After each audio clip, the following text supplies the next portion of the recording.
Elizabeth Barbella.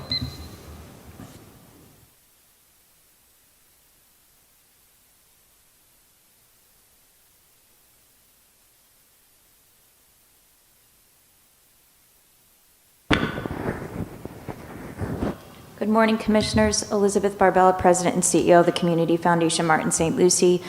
2 weeks ago, we announced to you that we were putting together a funding consortium. That funding consortium has met twice already. We have already vetted and seen hundreds of thousands of dollars in requests from local charities. The difficult message today is this. Obviously, there has to be prioritization. Basic needs, keeping our citizens safe in their homes, healthy and fed are going to take priority during this process. All of the requests that we've gotten obviously are not going to be able to be fulfilled. It's difficult because we live in paradise right now, and we want to protect paradise and all the vital charities and not-for-profits that make this a great place to live. We're really encouraging charities right now to stay in their lanes. We are looking at organizations who on an annual basis are providing services so they can take their systems and deploy the resources which are limited in a very, very strategic capacity. As Rob said, this is a marathon, not a sprint, so our human and financial resources being metered out is essential. We're collecting data. Today we're launching a food survey because this seems to be a point of confusion throughout the community to ascertain how much food we have coming in, how long it's going to last, and at what point we might run out so that we understand whether we need to actually be spending money on that or not at this point. And we'll continue to do that as we see gaps in the needed services to keep our residents safe, obviously our most vulnerable, children, elderly, are developmentally disabled.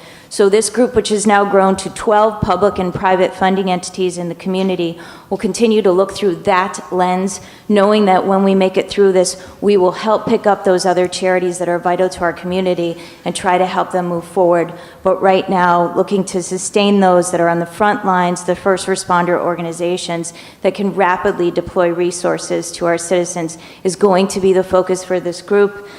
Carol, my colleague, mentioned it, so we are active and underway. And as we continue to put these small surveys out on a weekly or biweekly basis, we're happy to share that data and information. We'll do so with staff so that it can inform if we need to come to the county for help and backup and advice regarding bringing resources into our community.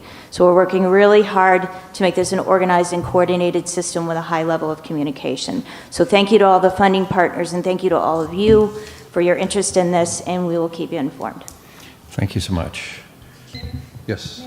Oh, hold on a minute. Ms. Barbella, I want to say I appreciate very much that the fact that you're doing some surveys and collecting data, and you're using that data to determine, what are the next steps. So I appreciate that you're driving some of those decisions on data.